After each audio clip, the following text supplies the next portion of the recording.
حضرت عائشہ صدیقہ رضی اللہ تعالی عنہا سے مروی ہے، فرمایا حضور صلی اللہ علیہ وسلم میرے ساتھ ٹیک لگائے ہوئے تھے اور میں نے آپ کو یہ فرماتے سنا، اے اللہ مجھے معاف کر دے، مجھ پر رحم فرما اور مجھے رفیق اعلیٰ سے ملا دے۔ یہ حضرت عائشہ آپ صلی اللہ علیہ وسلم کی بیماری کی کیفیت بتا رہی ہیں کہ جب آپ بیمار تھے، اور ظاہر ہے کہ ایک بیمار شخص خود سے نہیں بیٹھ سکتا اور دوسرے کا سہارا لے کر بیٹھتا ہے، تو اسی کنڈیشن میں آپ تھے اور مرض الموت میں مبتلا تھے، تو اس وقت یہ دعا مانگ رہے تھے، اللہم اغفر لی وارحمنی والحقنی بالرفیق الاعلی۔ حضرت عائشہ صدیقہ سے مروی ہے، فرمایا میں نے حضور صلی اللہ علیہ وسلم کو قرب موت کی حالت میں دیکھا، آپ کے پاس ایک پیالہ پڑا تھا جس کے اندر پانی تھا، آپ اپنا ہاتھ پیالے میں ڈالتے، پھر اس پانی سے اپنے چہرے پر مسح کرتے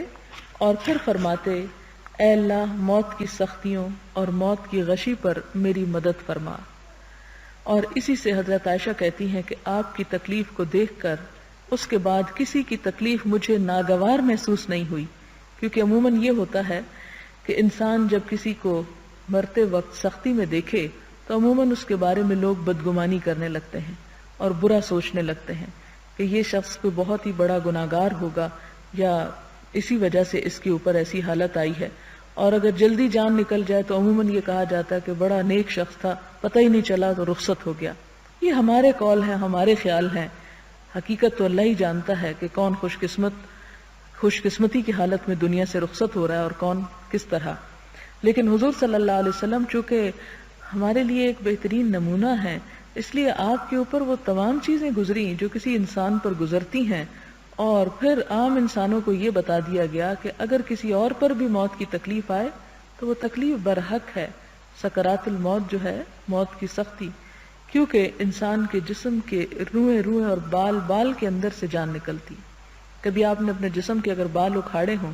تو آپ کو یاد ہوگا کہ کتنا تکلیف دہ عمل ہوتا ہے اگر ایک بال بھی یعنی جسم سے الگ ہوتا ہے، تو جب روح جسم سے اور گوشت سے الگ ہوتی ہے تو وہ بھی بہت تکلیف دہ مرحلہ ہوتا ہے۔ یعنی مرنے سے پہلے کی جو بیماری ہوتی ہے وہ بھی انسان کے گناہوں کو دھو ڈالتی ہے، اور مرتے وقت جو سختی ہوتی ہے اس سے بھی انسان کی غلطیاں اور کوتاہیاں جو ہیں ان کا وہ کفارہ بن جاتی ہے۔ تو اس لیے کبھی یہ نہیں کہنا چاہیے کہ فلاں شخص بڑا نیک تھا تو فوراً ہی ختم ہو گیا،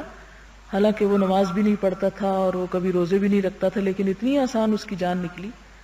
ہو سکتا ہے کہ اس نے دنیا میں جو نیکیاں کی ہوں، موت کے وقت اس کا بدلہ چکا کے اس کی جان آسان کر دی گئی ہو نکلنی، اور اس کے بعد اس کے لیے مصیبت ہی مصیبت ہو، کیونکہ یہ بھی ملتا ہے کہ کافر کی موت اللہ تعالیٰ آسان کر دیتے ہیں ان بھلائیوں کے بدلے میں جو وہ دنیا میں رہتے ہوئے اچھے کام کرتا ہے، اور مومن کے لیے وہ وقت سخت ہوتا ہے